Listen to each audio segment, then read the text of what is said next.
Until Leela chapter 10. This is the Advaitacharya Mahima. Where we are right now is Jagannath Puri, and it's just before Chaturmasya. And all the devotees have come from Mayapur and Navadvip and Shantipur to meet with Lord Caitanya. But as it's told, whenever one goes to meet the Guru or to see Thakurji, Sri Krishna, he shouldn't come with empty hand. He should come with bhoga, money, cloth, grains, something. So Damayanti, Raghava Pandit, and Sita Devi, Advaita, Shivananda Sen, and all their wives, they're all coming with big bags of prasadam. They're coming and bringing big bags of prasadam to offer, actually bhoga, to offer to Lord Caitanya. As you know, Krishna consciousness starts from the basics and goes all the way up to the most unbelievably ecstatic limits of prema, prem sima, and mananaki mahabhava radharani. But even the basic principles and practices of singing, dancing, eating are also performed by Caitanya Mahaprabhu, which are part of the elementary practices that we all begin with. We all hear and chant about Krishna, we also dance and take prasadam. And we see Lord Caitanya doing the same things, but then of course he's going deeper and deeper into Krishna consciousness. So we shouldn't spend our whole lives just hearing and chanting and taking prasadam without going deep. Ultimately his hearing, his dancing, his hearing and his chanting ended up in the Gambhira. Gambhira is the deepest experience of Krishna, where he's actually experiencing Radharani's Vipralamba frame. So here, this whole description is the description of Caitanya Mahaprabhu's honoring bhoga in the houses of the devotees in Jagannath Puri. It's something we often do. Devotees get together and they sit in the association of the Lord or the Guru or the Vaishnavas and they honor prasadam. So here's Lord Caitanya. All these Vaishnava ladies have come carrying so many bhoga offerings, and then when they get to Puri, they're staying for 4 months. And their habit is to every night invite Lord Caitanya to come to their home for lunch, prasadam, take prasadam. So this is what's being described by Vrindavan Thakur, how they would cook the food for Lord Caitanya. They knew exactly what he liked also. It wasn't random cooking. The ladies knew very much what Nimai Pandit liked when he was in Navadvip, and now he's Sri Krishna Chaitanya, the sannyasi in Puri. But usually our habits, our likes and dislikes continue with us throughout our life. So Lord Chaitanya liked shak when he lived in Navadvip, and he also liked shak when he lives in Puri. So they're cooking these same things. Purva Ishvara Priti E Savavyanjane Navadvipe Shri Vaishnavi Save Taha Jane. Those Vaishnavis, those lady devotees, that mostly the wives of the devotees, they knew what vegetable preparations Sri Caitanya Mahaprabhu liked when he previously lived in Navadvip. They were Purva Ishvara Priti, the Ishvara Purva, before when they had Ishvara Caitanya Mahaprabhu, they knew what vyanjana, what subjects he loved, Priti. Prema joge te mata karina randhan prabhu pama preme karina bhojan.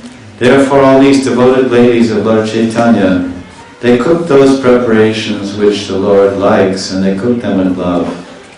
Prem yoga. And the Lord also ate all their offerings with great love. They cooked with great love, and they offered with great love, and he accepted and relished with great love. So as in everything with the Lord, it's simply an exchange of love. We offer our love to the Lord, and he offers his love back to us. Even in the cooking, they're cooking with love. Prem yoga. You can't imagine when a lady goes in, or man for that matter, goes in to prepare bhoga for the Lord's pleasure. They're cooking with love. And it says that Lord Caitanya, Prabhu Parma Preme Karina Bhojan, that Prabhu Mahaprabhu, with great love, Parma, he enjoyed what they offered. So what we offer, if we offer the best thing we have, our hearts, the offering of our hearts, we may not be Rasai Walas or Walis, we may not be cooks, but we all have an offering to make. Arpanam. It says Mantan Dan. So this is, the point I'm making is, we're talking about Jagannath Puri Leela. Mahaprabhu's devotees have all come, all the husbands and wives. The ladies are very excited to cook for the Lord and invite Him every day for prasadam. And we just heard that they're cooking with prem yoga. They're cooking with great love and care, careful love and attention. And they offer it to the Lord, then it said He ate with parama prema. So the point I'm making is, we may not be cooks, but we all have an offering to make, arpanam. Mantandan, Sri Krishna's samarpan. Arpan means offering. So what is the offering? Well, basically whatever we're offering is our love. Our love in our speaking, our love in our chanting, our love in our puja, our love in our reading. This is an offering. Bhakti devotion means an offering of love. The Lord is waiting to receive our love, that's all. Everything is coming from Him. Everything is coming from Him except our love. All the objects that we offer to Him are His. He's created everything in this world. All the trees, fruits, cloth, money, gold, silver, everything. With those articles you may prepare or offer something directly to the Lord. But it's all His, but what is individual to the jiva is His own repository of love. That's His, that's ours, that's our individual property rights, our love. So whatever we're offering is basically, it's just a means, it's a vehicle to infuse our love, to mix our love. We mix our love in the bhoga, we mix our love in the chanting, we mix our love in the reading. When we're speaking about Radha and Krishna, Gauranga, we're thinking, they're here listening to me. Radha and Krishna are here listening to me. And how correctly we want to speak, and they'll be observing me. Am I an interested speaker? Do I love the subject matter that I'm speaking about? Am I speaking with loving interest? Am I speaking with loving care for those that are hearing? There's one phrase we heard one person. He said, people don't care how much you know until they know how much you care. So you may not know very much. You may not be Vidvan or Chaturvedi or Shastra Nipun, or great Shastriji or Pandit, and there's so many, of course, Sanskrit and fully realized. And they're speaking, and hopefully they're giving you Tattva-vigyan, knowledge, and their love. But we're all devotees, so whenever we speak, or whenever we offer any preparation for the Lord, it should be full of love. So one by one the devotees are asking Lord Chaitanya, please come to our house and honor my wife's cooking of bhog, and of course Mahaprasad was always there. You see, the nature, the svabha of Lord Chaitanya is the same as the nature of His devotees. We are part and parcel of Krishna, we're also part and parcel of Gauranga. We often think, oh, I'm part and parcel of Krishna. Krishna is telling in Gita, but when Krishna becomes Gauranga, then we also expand to become part and parcel of Gauranga. Because the living entities, as the Lord expands, then His devotees and living entities also expand. So we find in Gaudiya Vaishnavism that the prayojan, the goal that's generally presented by our acharyas, and it's actually two sides of the same reality. Like someone might say, I'm a Gaudiya Vaishnava, and I'm a worshipper of Radha and Krishna in the moods of Braj Bhav, taught by Caitanya Mahaprabhu. And then we understand part and parcel of Krishna. Someday I'll get my Siddha Sarup, it's called Sarup Siddhi, my spiritual form, and I'll go and I'll serve Radha and Krishna. But Radha and Krishna, that same Radha and Krishna that we're serving or desiring to serve, they also have a plane of Leela called the Audarya Leela, when the two become one. When Radha and Krishna unite, they become Gauranga. So now, when Radha and Krishna come, then all their associates come with them. Now Radha and Krishna become male Gauranga, so all their Sakhis, if they want to be with that male form of their Radha and their Krishna, then they have to generally take male forms. So you see, in Gaur Lila, all of his associates primarily, except of course his mother and his 2 wives, etc., and the elderly Brahmanis, they were all men. And all of Krishna's associates were women. If you look at the parallel tracks here. So when Krishna became Gauranga, which is Radharani and Krishna together, then all the associates are men, basically, if you look at them all. And then men and their wives, but you hardly hear the names of the wives. So therefore, when all those servants that are Sakhis and Manjaris, Swarup Damodar Goswami, and Gaur Lila is Lalita Sakhi, and Rai Ramananda is Vishaka Sakhi, Rupa Goswami and so many Pandits and Goswamis are surrounding him, and they are also various Pran Sakhis and Nitya Sakhis of Radharani. So the Jivas, when they attain perfection, they get Sarup. Sarup Siddhi, they get a Siddha Sarup in Krishna Lila. In any one of the 4 rasas, you can become Krishna's servant, a das, or his friend, or his Sakhi, or his mother, in the mood of a mother. This Vatsalya Bhav. Now, what happens when he goes to Gaur Lila? Then we also take a spiritual form. We have 2. Oh, how is it 1 becomes 2? The 1 jiva becomes 2. The 1 jiva now has 2 forms. Very interesting. As one, so the same Rupa Goswami is also simultaneously Rupa Manjari. The same Sanatana Goswami is simultaneously Vilas Manjari. And different names are given in some different shastras. So therefore we will have a form, a spiritual form as a Brahman, a young Brahman. Mostly all young. In Navadvip, Nitya Navadvip. Caitanya Mahaprabhu will be 16 or so in Navadvip. 15 years, 9 months, 7.5 days. And then we as is the Jagadananda Pandit and Gadadhar Pandit and Gangadas Pandit, everyone will be like a little bit same age, a little bit younger. So we'll be Brahmins, we'll be his friends in a spiritual body. Just like you may see, oh, I'm going to serve Krishna and Balaram, I want to be a coward boy. Some people may think. This comes up, this awakens as they study Shastras more and more, and they become very interested in Krishna's pastimes.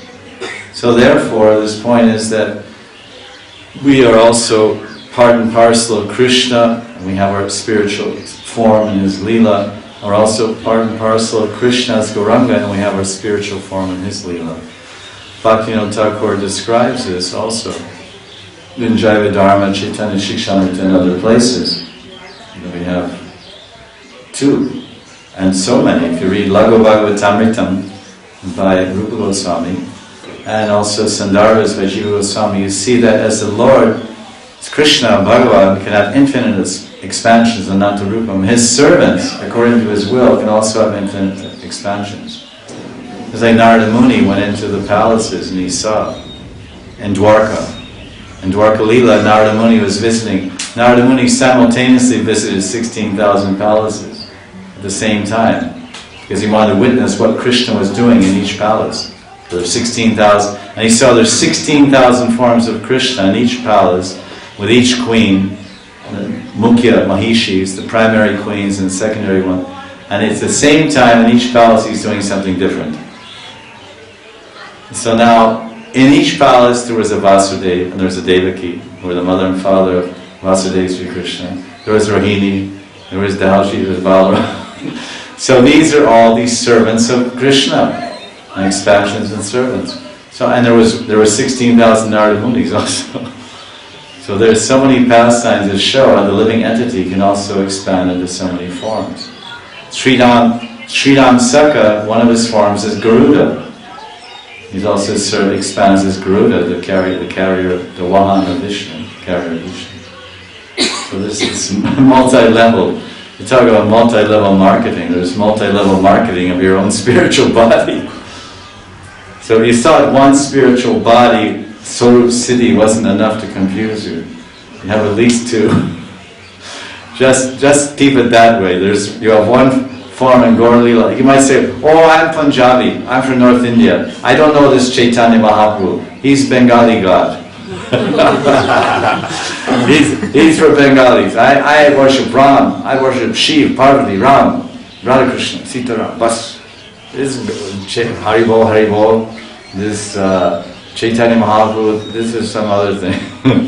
But actually, in this age of Kali, practically, if you want to attain Radha and Krishna, that all-merciful door of Gauranga is practically the only way.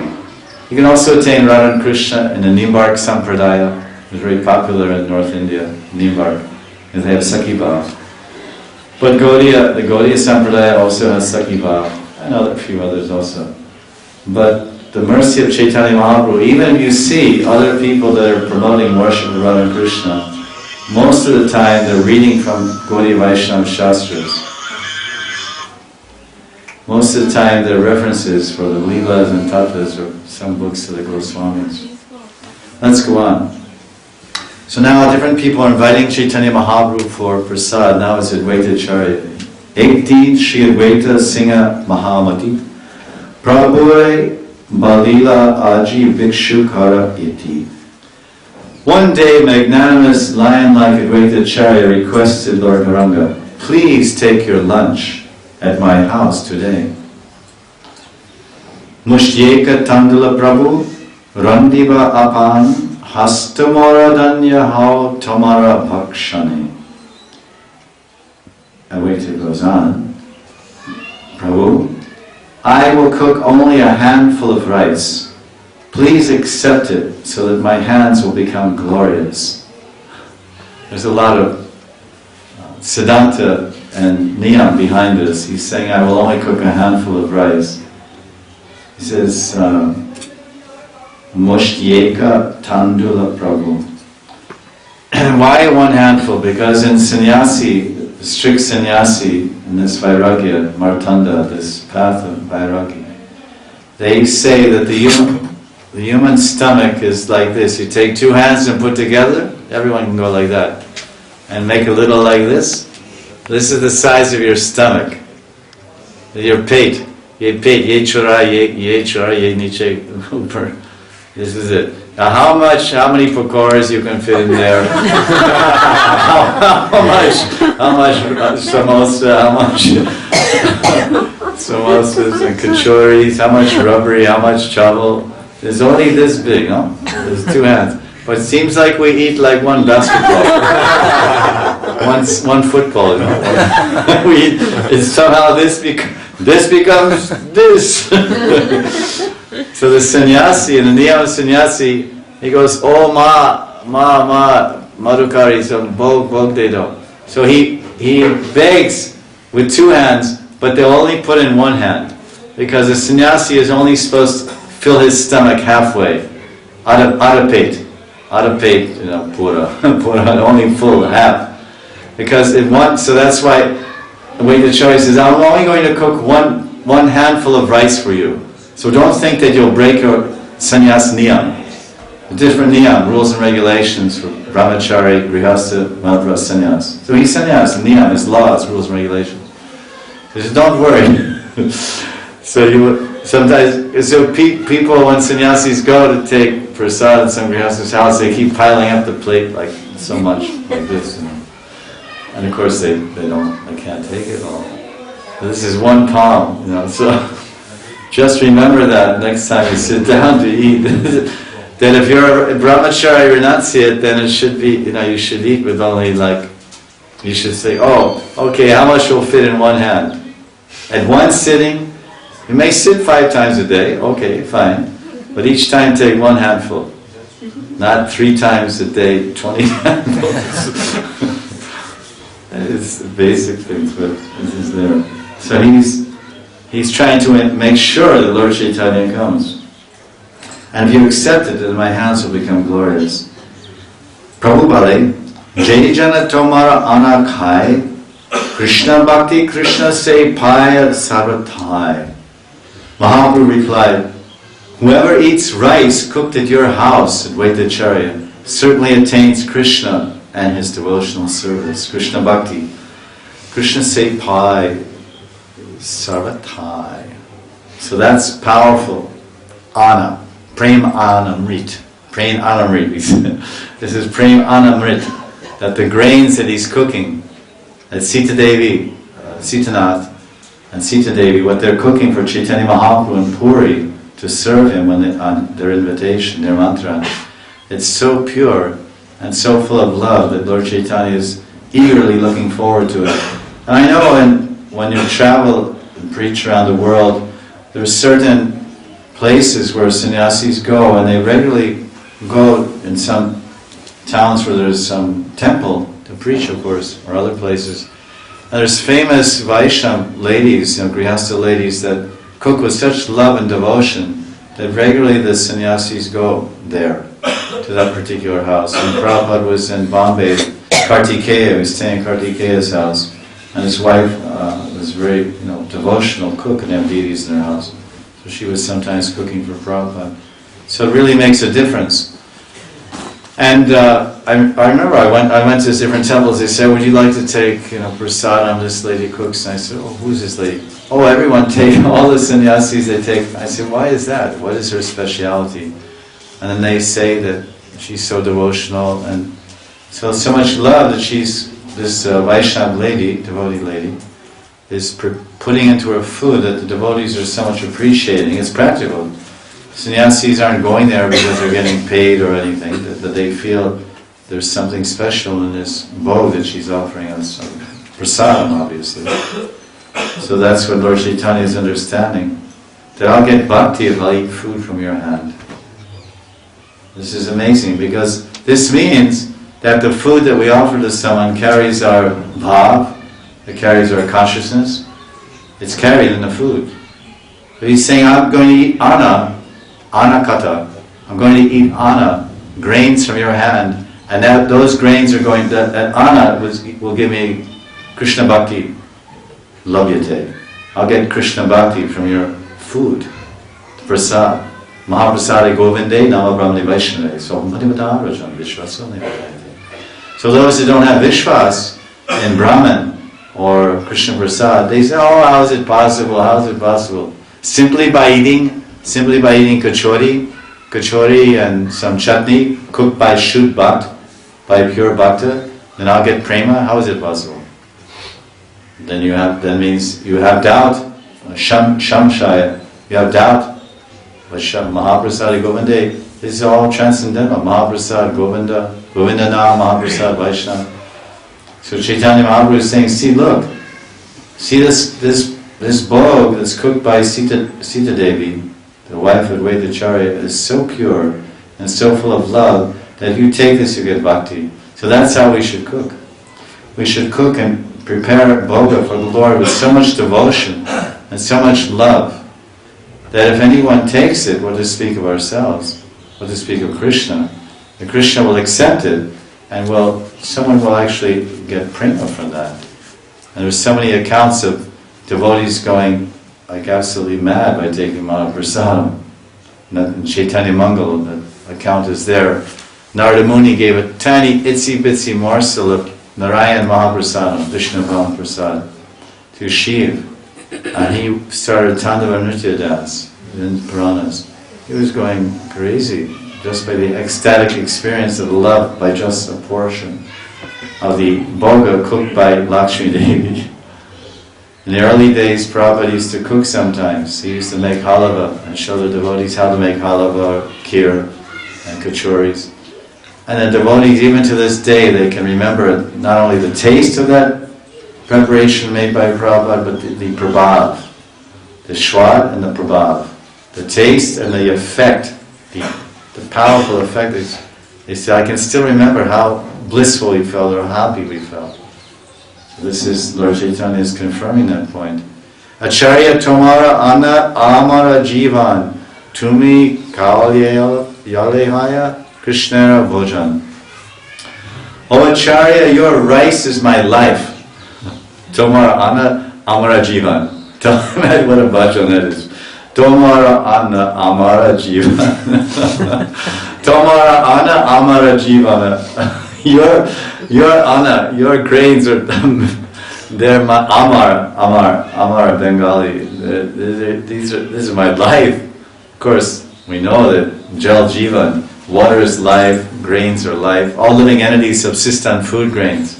Anad Bhavati Bhutani. Parjanyada Sambhava. Krishna is telling in Gita that all living entities survive on eating food grains.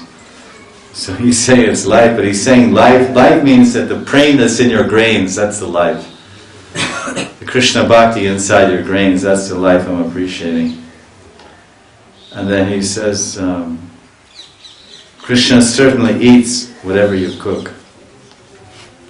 So that means if Caitanya Mahaprabhu is certifying that what Advaita Acharya is cooking and his wife, he's saying certainly Krishna eats what you're preparing.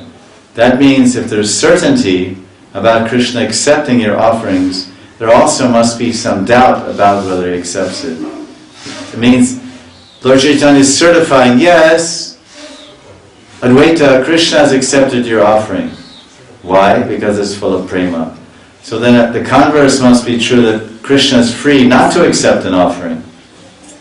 Just because we make an offering, oh Krishna, here's the bell, here's the tulsi, here, take this offering. Oh yes, I have to take it. You offered it. Has tulsi leaf on it. And you rang the bell and I accept everything offered with tulsi.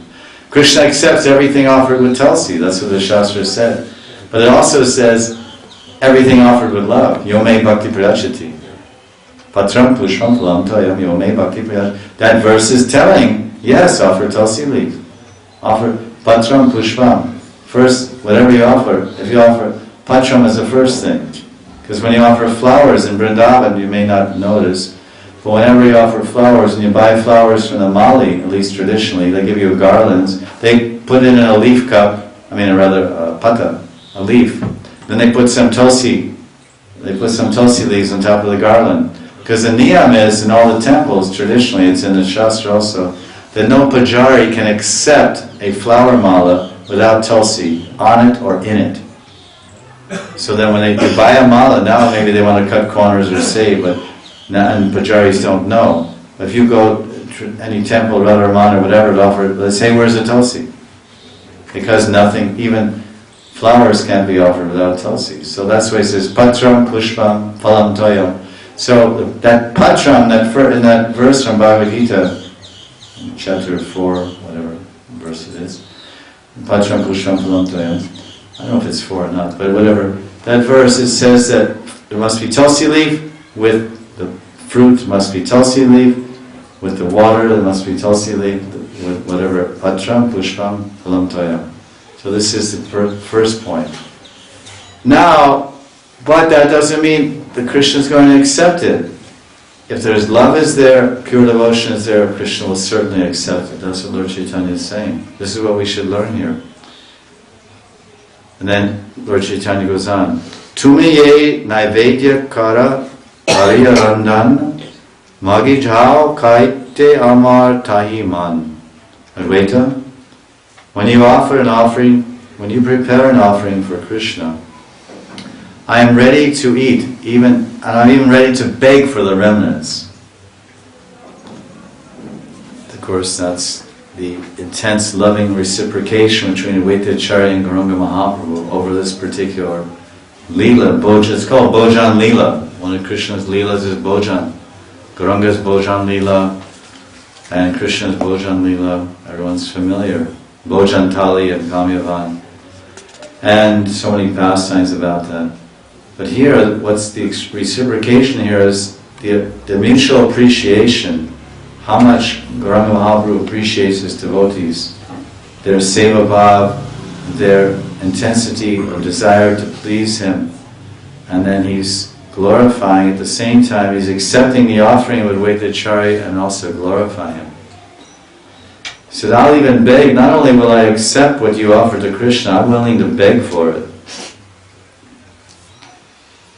Shunina Prabhura Bhakta Vatsalata Vani Ki Anande Advaita Basena Nahi Jani. Vrindavan Thakur says, who can understand the ecstasy Advaita felt when he heard such affectionate words from the Lord? Bhakta Vatsalata Vani. Words that Prabhu's Vani. Shunya Prabhu Vani. Shunya. When Advaita Acharya heard Prabhu's Vani, Gauranga Mahaprabhu's words, then he just felt completely soothed, completely soothed and comforted and encouraged and happy, like a child in his mother's embrace, like a child being complimented by his mother. And this is the words of the Lord. It says, Vatsalata. They have the tendency, Bhakta Vatsalya, the words of the Lord have the tendency, they're actually saturated with affection for his devotees. Krishna speaks Krishna speaks with great love for his devotees, with loving concern. There's something very nice about this phrase. Bhakta Vatsalata Vani. This is a lakshana, a characteristic of Gauranga's speech. We read in the 64 qualities of Krishna that one of his qualities is supragyata bhashnena. It says he's expert in all different languages. He can speak Sanskrit, Devanagari to the demigods. He can speak Braj Bhasha to the gopis. He can speak to the animals, the birds, and all these things. So this is the point that's being made here. This is the Lord's quality of speaking, but how does he speak to devotees? How does he speak to devotees? Very much affectionately, like a mother speaking to her child. A mother, her voice, she may even correct her child or scold her child, but her voice is saturated with this deep vani. Her vani is saturated with this motherly affection, this tender loving affection like a mother. So God is the Father, God is the Mother, Krishna Mata, Krishna Pita, Krishna Dana Pran.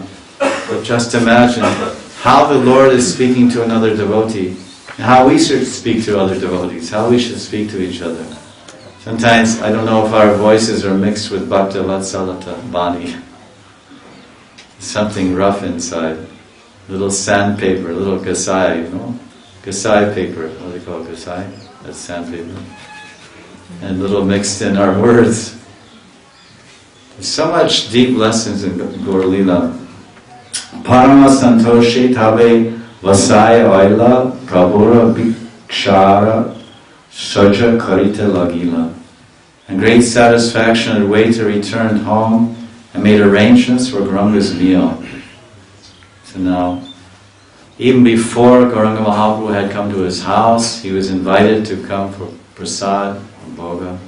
And then he's remembering previous times when he had the cooking of Sita Devi, and he's glorifying the husband and the wife. If you glorify the wife, how happy the husband must feel. Genuine glorification of her qualities. So he hasn't even taken anything. He's already glorifying the taste and effect of her cooking. Now it goes back to the house and what is the response of Sita Devi? It's a whole Leela. It's why there's hundreds and hundreds of Leelas, Lord Chaitanya. There's only a handful of Leelas in the Caitanya Bhagavat. There's so much to be learned from these Leelas. And why these Leelas? Like Krishna. There's 20 demon-killing Leelas in Vrindavan. And Prabhupada has said on a tape that every day Krishna used to kill 2 demons before lunch. Every day 2 Rakshas would be Mardan. Do Rakshas rose Mardan. Krishna would kill 2 demons every day before lunchtime. It's good for appetite, I guess. Fighting gets your appetite built up. So that's 2 a day, alright? So he was here for 11 years. And that's 2 a day, we calculated once, I remember. That's 720 demons a year. 720 demons a year, and he's here for 10 years. So Krishna polished off about 8,000 demons.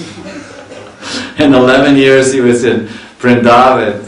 At 2 a day, you can calculate, easy. It comes out about 8,000 demons he killed. There's only 20. So that means there are certain key demons, which in Krishna Samhita and Krishna Chaitanya Shikshamrita by Bhaktivinoda Thakur, there's certain key demons which represent the major stumbling blocks and obstacles of anyone desires of doing Braj Bhajan. Because we're talking about Braj, because the demons that he killed in this 10th canto in relation to Braj Leela are demons that have entered Braj. They've entered Braj and they've come between Krishna and his devotees. Just think about it from a little distant point. There's 20 demons. What are they actually doing? They're entering Braj and they're creating distance between Krishna and his devotees. They're upsetting the flow of love, the Akhanda Prem. The Akhanda Prem Ras, the continuous unbroken flow of their love. They're getting in the way. The coward boys are getting scared of this Kaliya and they're fainting on the banks. So how can Krishna play with his coward boyfriends when they're unconscious, morcha, swooned on the banks of the Yamuna out of fear? And how can he give water to the cows when they drink the water from the Kalindi and they die? And how can he talk to the birds when they fly over the Kaliya Daha? The birds collide into the water and drown because of burning fumes. He can't speak to his birds and the birds can't sing for him. So this basically, the demons that came in Braj Leela, they obstructed the flow of love between Krishna and his devotees.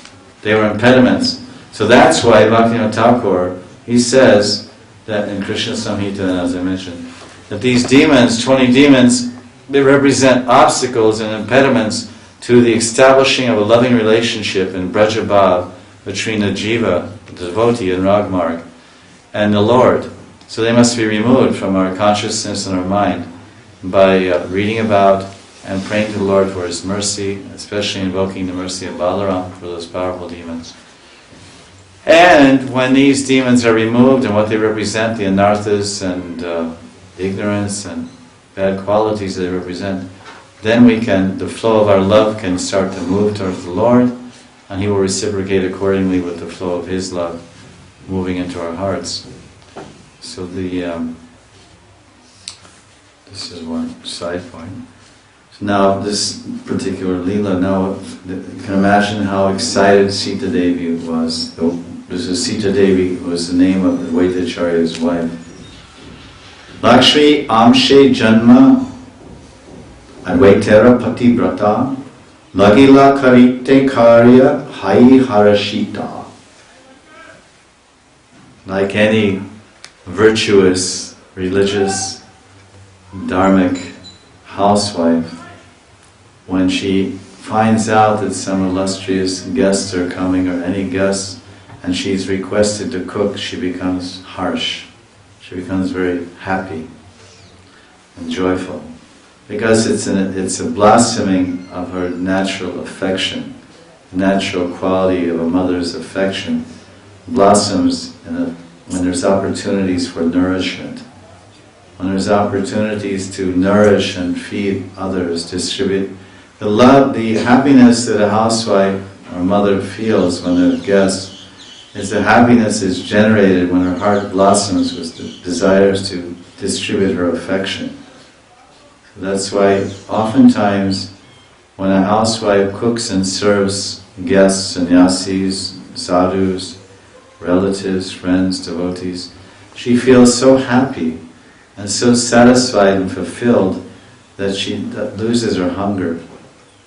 And this is a sign of great devotion, when one experiences such happiness, and maybe bhakti abhas, maybe just material happiness and satisfaction, but when one serves devotees, then it's spiritual happiness, if they're initiated devotees.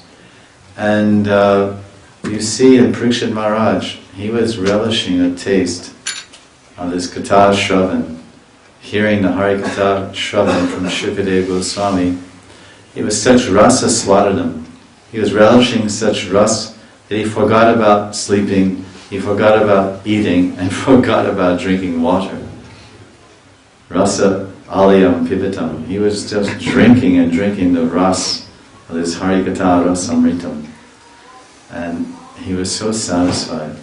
So in the same way, the housewife feels so satisfied. So Vaidacharya's wife, she's an expansion of Lakshmi. She was very joyfully and happily cooking for the Lord. Prabhura Pritera Dravya Goda Deshahaite Jatyani Achena Saga Lagilena Dite. Sita gave it weight to those items that were very dear to Gauranga, that she had personally carried with her from Bengal. She so much wanted to please the Lord that she carried the boga for 2 months all the way from Shantipur and walked for 2 months all the way to Puri, carrying those items, special vegetables and other spices for the Lord's pleasure. Randane Vasila Shri Advaita Mahashaya Caitanya Chandra Kari Hridaye Digyaya. Advaita Mahashaya then meditated on Lord Caitanya as he sat down and began cooking. Interesting way of cooking. Did you hear that? Sat down. Generally when people come from the West or the big cities and they come to some village, oh, they're sitting down and cooking. How uncivilized. How primitive. I've never seen in Europe or America someone sit on the ground and cook. But this is Mahavishnu. Mahavishnu comes in Gaura Leelas at Vaitacharya, and his wife is Lakshmi Devi. Sita Devi is Lakshmi Devi. Lakshmi Nath and Lakshmi Devi. There's no shortage of chairs. There's no shortage of tables. They have a vast estate with all kinds of furniture and all kinds of beds and everything. But when it comes to cooking, they sit down on the floor and cook. Or some dais, some small raised platform. When they sit down on a dais to take the prasadam. Very interesting. Randane Vasila Shri Advaita Mahashaya Caitanya Chandra Kari Hridaya. Advaita Mahashaya then meditated on Lord Caitanya, sat down and began cooking for him. So again, this is told, if you study the principles of deity worship, before one even does any puja, they do Manasi Seva. So someone has a deity, Gauranitai, Jagannath, Radha Krishna, Giridhari, Gurudev, whomever. Before they do the external puja, even when you're inviting sadhana, bhakti, and you're just beginning, this is the niyam, this is the rule of puja. You sit down, perform achman, then you meditate on the Ishtadev, whom you're about to worship. If you're about to worship Lord Gauranga and Lord Caitanya, then first you invoke the form of your Diksha Guru in your mind. And invoke means you visualize, you close your eyes or you have a picture and you look at picture. And perform achma, and then you meditate on Guru, chant some prayers to Guru. And then you pray to Guru to give you that Shakti, to enter the Leela. To enter the eternal Leela of Radha and Krishna and Gauranitai, say Gauranitai. To worship them in their Leela, with the mood of bhav, and with the various articles you're about to offer them. Externally, and now you meditate. Okay, now I'm bathing the Lord, I'm dressing the Lord. All these things, step by step, in krama, that you would do. And then in meditation, you can offer so many more preparations. Instead of just pancha pradeep, you can offer a ghee lamp with 108 ghee wicks, and many things. Instead of just offering your bowl of cereal with a piece of apple and orange juice that you're going to have for breakfast, which would be what you may intend to offer, some dried fruits or some dahlia or whatever, samosa or pancakes or whatever you may be eating, and then you put it on the Lord's plate. That may be externally what you offer, but internally you think, oh, Krishna likes too much kachoris, and he likes this and that, and you meditate on all these things. Whole puja is done. And the whole time, and then why? So he's meditating Lord Caitanya, then he sat down. He meditated on Lord Caitanya, then he sat down. And the whole time he's cooking for Lord Caitanya, he's meditating. So that means before we engage in that service, we perform that service in our meditation and offer even more elaborate service. Then we externally begin. So the Vaidacharya sits down, he places Lord Caitanya. I'm going to serve Lord Caitanya. I'm going to cook for Sakshat Lord Caitanya. And then he thinks of him and he meditates on what he's going to cook and so many things. And then he begins cooking and he keeps in his mind the deity that he's cooking for. In this case is Ishtadev, Chaitanya Mahaprabhu. I remember one godbrother of mine was cooking in Krishnavallam temple. And during the offering we were also doing puja, and we came and we asked him something, where is some ghee for ghee lamps or whatever, ghee wicks, whatever. And he just went like this. He said, "Don't disturb me, I'm meditating. I'm in meditation." He said, "Don't," he was very firm. He went like, "Choop, choop. Don't disturb me, I'm in meditation." And of course it appeared that he was. There were 10 different stoves going at the same time. He had 10 different stoves and 30 kilos of milk over here and 20 kilos of milk here, cooking, making kheer here, and daily sweets here, and sabjis, and 8 pressure cookers tipping off, and this and that. So it's a meditation, not only in the physical workings of cooking, but in this case, the primary meditation is meditating on the Ishtadev. And where's the question, with that type of preparation, where's the question of any imperfection? First, there's a mental preparation by manasik seva, and then when one is actually performing a service, the whole time one is remembering, this is for my Thakurji, and remembering. This is the ideal time for one to meditate on the Lord, when one is cooking. Of course, chanting japa. Oh, I chant japa. We generally think that chanting japa is a meditative experience. Of course it is. And it should be a deep, profound one at that. Should chant alone, in a quiet place, without any distraction, without any sound or cell phones or any objects moving in front of your eyes, people going this way, that way. Should be closed room, just Tulsi, Thakurji. Just totally divine arrangement for a profound meditational experience of chanting japa. Not people running back and forth between a kitchen and a deity room here and there like some train station. People going back and forth in front of your vision, kids going to school and getting ready and tiffins and this, that. This is not the way. Impossible. But then, who can imagine that cooking is a meditation? I mean, they write cookbooks like that in the West. Cooking as a meditation, or catchy titles or whatever. But here, Advaitacharya is meditating while cooking. So this is something to consider when everyone's cooking regularly and we're all devotees making offerings. We should see this as an opportunity. Meditation is a practice, dharana. You have to withdraw the mind from any external thing. So you know the rudiments of cooking, so I'm going to cook this, and the whole time you try to see your Lord everywhere. And you're even remembering that, oh Krishna, I'm cooking this for you, and now how should I do it? You have to reveal to me. You're meditating on Him by praying for guidance. You're meditating on your Lord by remembering His actual form. You're meditating on Him by staying moment to moment, staying in tune with His wish. Well, I'm putting this spice. Should I put this too? Oh yeah. You may know, but you may see variations. Remember my godbrother Indra, when he was dressing the deities in Vrindavan, and he was telling me, I said, what is your meditation? What are you doing out there? Sometimes I would bathe the deity on the Sham, and then he was dressing on the weekends especially. So he said, I'm just thinking that I'm dressing Sham, because he used to like to dress Sham. And then Mukunda Datta would dress Radharani in the Mandir of Vishnuvam. So then he said, I'm thinking that the Radharani's actually, how can I dress Krishna? Radharani's dressing Krishna. And every moment I'm just praying to Radharani, looking at Radharani, and I'm praying to Radharani, please guide me, how should I dress? What color, how should I tie this kamar band? How should I make this chadar go like this and fold? So he was always meditating and seeing himself, I'm doing this, the Radharani is actually doing this. So very deep meditation, and of course so much backing of devotion and tapobalam and experience altogether made a wonderful result, as everyone well knows. This Shringar was stupendous, beautiful arrangement. So now this is Advaitacharya's approach to this seva. Pati brata vyanjanera paripati kari yateka prakara kari jena chitte spuri. The chaste wife, that's what it means here, pati vrata. One who's following that vrata to be chaste to her husband.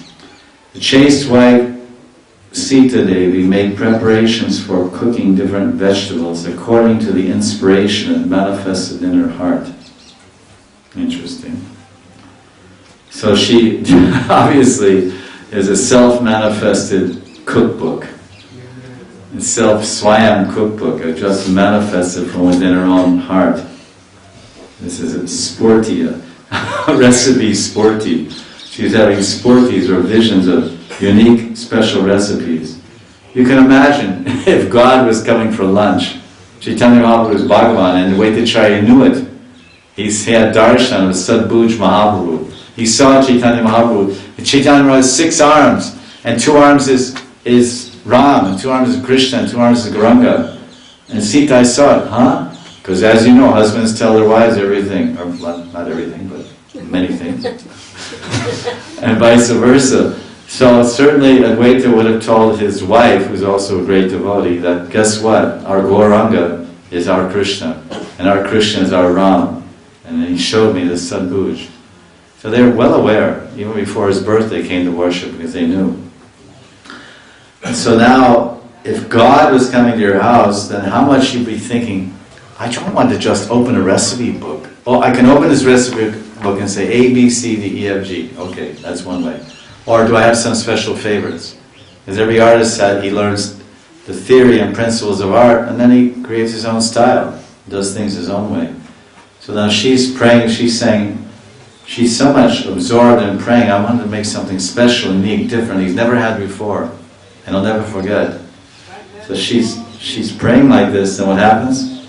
That prakar kare in chitta spure, in her consciousness, in her chitta, some unique inspiration manifested. So this is what happens. When there's, how do you get an inspiration? We say in Hindi, prerna. Prerna? Prerna means inspiration. So where does inspiration come from? Inspiration means, inspire. Inspire means, like above a church there's a spire. So if you're in the spire, you're with God. So inspiration means that which comes from God. Inspiration. So how do we get inspiration? When we have intense desire to please. This is a proof of reciprocation with the Lord in the heart. And you don't have to be a Bhava Bhakta or a Premi Bhakta or a Shuddha Bhakta. You simply have to be sincere, you have to be a Shada Anvata. You have to have intense faith to the point of surrender. Oh, I have faith in God. Yes, I believe in God. Are you ready to surrender? No. Are you ready to follow any dharmic niyams? No. Well, your faith is weak. Kamala Shraddha. Because as faith, Shraddha increases, so does Sharanagati proportionately. When we have more faith and then realization of God, then we surrender more. So one of the basic symptoms of significant developed faith is that one surrenders and agrees to follow the regulative principles. He gives up, basically, when you have enough faith in God, you start to give up sense gratification. And realize that I must tread the path to God. I have that much faith. So giving up the path of sense gratification means following. If Krishna is distressed by the distress of his devotees, then we should also feel distressed by the distress of the devotees. Prabhupada once gave the definition of a cultured man. Do you know that definition? He said a cultured man sees every other... This is a definition of a cultured man. Cultured man means one who follows culture. Culture means religion. Culture means philosophy.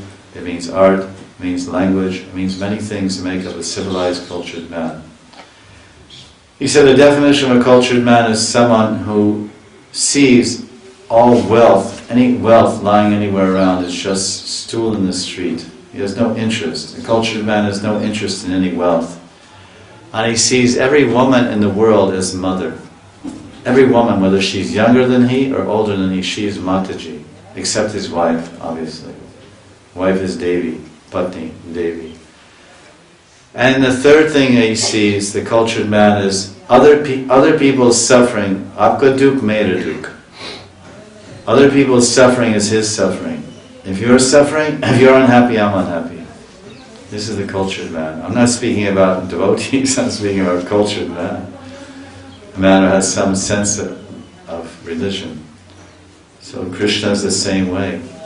As soon as he sees his devotees are somewhat distressed, then that's the end of his playing with the demon.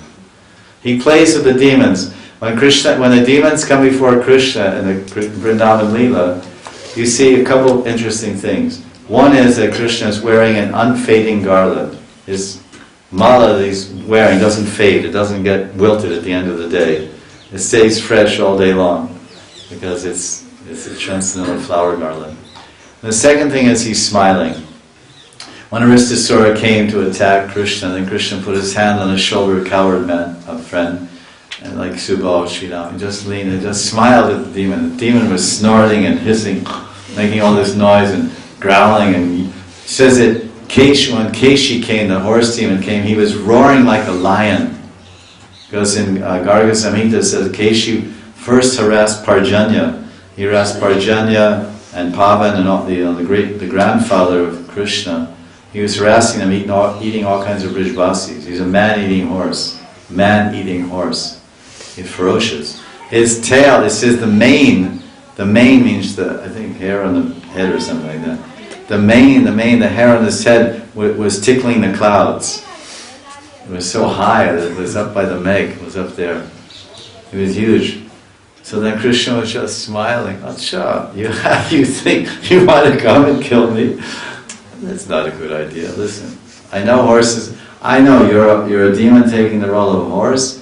I know horses are controlled through the mouth. They put what they call bit. No bit? And they pull on the reins.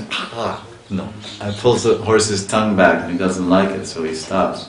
So then Krishna said, I'm going to control you, but I'm not going to touch you with my right hand because you're ashud, and your mouth is very dirty. So Krishna took his left hand and said, you're a horse, I'm going to control you. Boom! Right into his mouth and finished him. And like this. But the point is that Krishna is happy. But as soon as he sees his devotees become unhappy or distressed, then immediately finishes the demon. Everywhere you see it. Whether it's a demon or as soon as there's a demon that's creating obstacle to, if there's a demon creating or impeding the flow of Krishna's love to his devotees and the devotees' flow of love to him, then Krishna immediately annihilates that demon. Or if there's any kind of impediment of any sort that's keeping Krishna from loving his devotees, then Krishna very quickly removes that. No matter what it is. Mother Yashoda is not a demon, obviously. She's his mother. But she was trying to tie him up.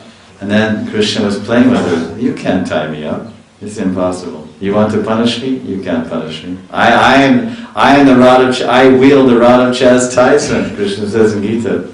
I appear as Ram and I'm the chastising law and order. How can you chastise me? I chastise everyone. So she's tying and she's, Lala, and she's so much unhappy. Please, all the ropes she gathered and all the braj, she couldn't bind him. And Krishna saw so much parishram. Yashoda's perspiring, heaving. Oh Bhagavan, what is this? And she's really distressed that her hair became loose and she's perspiring and flowers fell out of her hair, her clothes are all wet with perspiration. She said, all right, my mother's too much distressed. This is too much distressing for her Vatsalya Bhav. She's really anxious. Okay, then, as I said so many times, she just took the hairband from her hair and tied Krishna. Because she ran out of ropes. There weren't any more ropes, and she was, oh Lala, how can I tie you? How can I?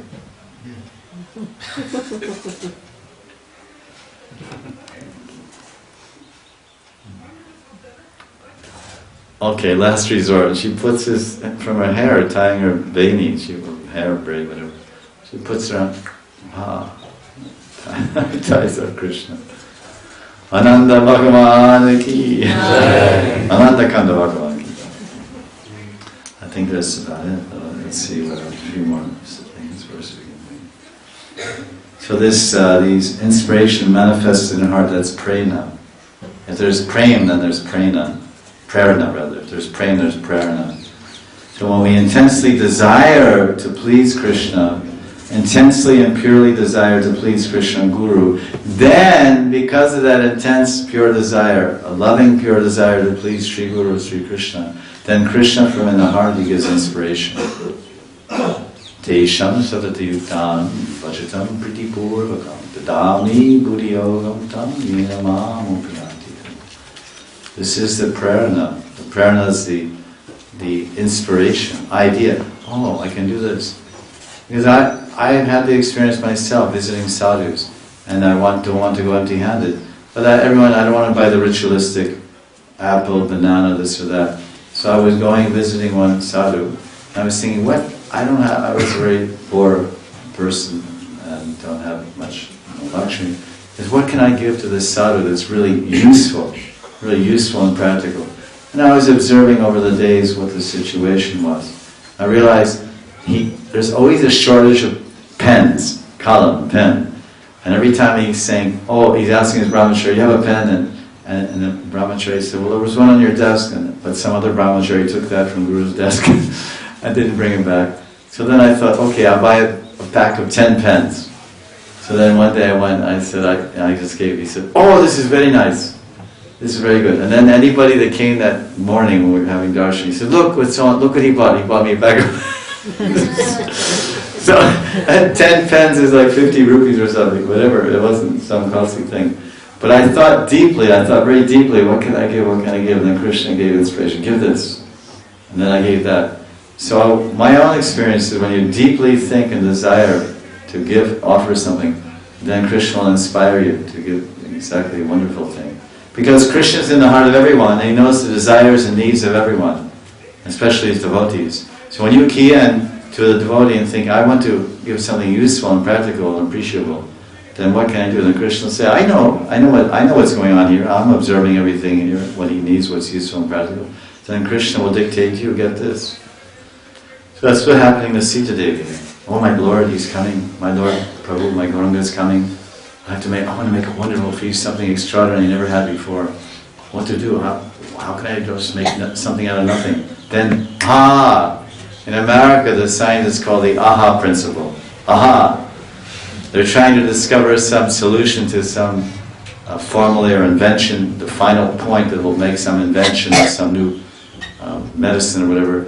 And they're pondering it over and they're experimenting day after day trying to find that solution or that missing point. And all of a sudden, they're just sitting somewhere on a bench in a park and in a quiet moment somewhere. And all of a sudden, aha, yeah, this is it, that's it. Has anyone had this experience? You're trying to solve something, or you say, that's it. And what is that? That's it. Because it's not the Akashvani, it's not some Gandharva whispering in your ear, although it could be also. But it's actually the Lord whispering in the heart, giving the idea, giving the solution. Because He's very much, especially devotees, the more one becomes advanced in bhakti like this, the more he experiences the inner guide speaking and telling him what to do. Shakke Ishvara Bhara Priti Iha Jani Nana Shakka Dilena Prakara Dasha Ani. Sita Devi knew Gauranga was very fond of spinach or shak, so she gave it weight to 10 varieties of shak she had brought. So apparently in this case, it weighted Acharya's cooking. Generally, traditionally the Brahmins, the men would often cook. Prabhupada tells one tape that if 10 Brahmins would go on a yatra, they're going, say 10 Brahmins are going from Mayapur to Gangasagar, let's say a lot bigger yatra, they're going to Kumbh Mela, 10 Brahmins, so 10 Brahmins and their wives of Vanaprast. So they're traveling together, and each one carries their own small pots and pans for cooking. And when they heard this? And when they stop somewhere to make camp or to stay over, then all the ladies will go out and try to catch some dry wood here and there, paper, whatever, leaves, whatever they can. They'll bring them back, and they'll cut up vegetables. And the 10 Brahmins, there's a party of 10 families, they're all friends, they're from the same village, and they'll have 10 different stoves. And each Brahmin will be making his own bhoga, the man, and the wife will be assisting. And the Prabhupada said, why is this? Because they only want to eat from their own hand, and they're each carrying a shalagram. Each Brahmin is carrying a shalagram, so you're supposed to do personal puja yourself. So the Pujari is the Brahmin, the Pati, so he's cooking himself. So here at Vaitacharya, he's cooking, the wife is bringing the vegetables. Now this is a twist. Ask the modern husbands, okay, here's the vegetables, you cook. For Vaitacharya, he cooked and his chaste wife assisted. In this way, they both floated in an ocean of happiness. Dui jana base jena ananda sagari. So see, if someone in modern days, if some housewife reads the pastimes of Gauranga, she could misuse these. She could say, look here in this example, this ideal grihastha couple, Advaita Acharya and Sita Devi, see, look, the husband's cooking and the wife's assisting. Okay, you don't want to cook. Okay, I'll cook, but will you assist me like Sita Devi assisted Advaita Acharya? Will you get the vegetables? Will you assist me? And will you feel very happy? Will you float with me? Oh husband, will you come float with me in an ocean of happiness as we go in the kitchen together and prepare the dinner? And what will the husband say? Hell no. You cook yourself. I'm going to watch TV, I'm going to go for a walk, I'm going to the gym, I'll be home later, you just have it ready, meal's ready, tiffin's ready. So there's something extraordinary here in the mood of loving cooperation with a husband and wife, believe it or not. Of course that was 500 years ago, so the time factor has taken its toll. Advaita Valena Shuna Krishna Dasara Mata Tomare Kai Jayami Eka Mana Katha. Advaita said, and this is such culture, the Krishna, really amazing. This is, Prabhupada often talks about it. He says, "O mother of Krishnadas, Krishnadas Mata." He's talking to his wife. Advaita Acharya's wife's name is Sita Devi. So he's not addressing her as, "Hey Sita!" "Hey Sita," or hey. He's saying, "Oh mother, listen, oh mother," she's the mother of their son. Advaita, they had 6 sons, Advaita and his wife, so one of them was his name was Krishnadas. Let me tell you what I'm thinking. So Prabhupada, this is amazing culture, this is a culture. It says in public that a husband would never speak the name of his wife. Prabhupada gives an example on a tape, that a wife calls the husband, he's working, he's at the factory, and he owns the factory. And like 100 years ago, the wife would call the husband, say hello, and then the secretary answers. It says, and then the wife would answer, it says, the wife will say this, "This is the wife of Mr. Jones. Is Mr. Jones there?" I say, this is Mr. Gupta Kapatni or whatever. This is the wife of Mr. Gupta. Is Mr. Gupta there? This is the wife calling for the husband. And in the West, the wife will call up and the secretary will answer, "Hey, hello, yeah, is Jack there?" "Where's Jack?" I want to speak to Jack. Jack means her husband. So it's a little bit informal to the max. So now we see the same thing 500 years ago. You introduce the Pandavas. When the Pandavas would introduce themselves, what would they say? "I'm Arjuna." They say, "No, I am so and so Kaputra. I am Pandava Kaputra. I am Gandivaraj." They would identify themselves. They wouldn't just say, "Oh, don't you know who I am? I'm Muhammad Ali." So it's always you're always identified by your relationship. And they say that the acharyas say that Krishna likes too much when we chant names where his devotees are mixed there. It's called Yugalnam. So if we say, "Oh Nimai, Nimai, Nimai," or we say Gauranga, Gauranga, very good, very powerful. But actually, Caitanya Mahaprabhu and Krishna and Radha, they like names where they're there, and their devotees there. For example, what is a more appealing name to Gauranga? To Gauranga's ears? Is he might like it more when you say Gauranga, or is it when you say Shachinandan? Shachinandan. Because he's the Nandan, the son of. Nandan means the son of. Nandanandan. You can say, "Oh Krishna," but if you say Nanda Dulal, Yashoda Dulal, or you say, "Oh Radha Priya," you're Radha Priya. So Krishna is Radha Priya, very dear to Radha. Krishna Priya Radha. That's one of her names. Krishna Mayi, Krishna Priya. So how much Radharani likes? Of course, Radharani's Priyaji Priyatam. But how much she likes Nam where Krishna's there? Isn't it? Radhanath. This is Krishna, he's the Lord of Radha. But it's Yugalnam, it's actually Yugalnam. So, when one is in Madhurati, if he's in cultivating interest in Radha and Krishna, then he'll want too much Yugalnam, names of Radha and Krishna. Any name of Krishna where Radha is there. Any name of Radha where Krishna is there. And if someone is in mood of Vatsalya, worshipping Radha and Krishna as their son, then they want all these kind of names, or the names of growing up, Sachinandan, Gopal, or Nanda Dulal, Yashoda Dulal, these types of Nanda Nanda. And someone is worshipping in Sakya-ras, as in the mood of a coward boy. They don't want names all like Subal Saka. Like Krishna's name, there's Subal Saka, but then there's Subal Saka means the friend of Subal. It's a name from Krishna. So he'll like names, he will want to chant all names of Krishna, the coward boys are there. Like we say Rohini Nandan. We didn't say Balaram, Baladev, Sankarshan, these are the names that Gargamuni gave. His name is Ram, his name is Balaram, his name is Sankarshan, because of different qualities and activities that Balaram would engage in. But he's Rohini Nandan, he's the son of Rohini Mata.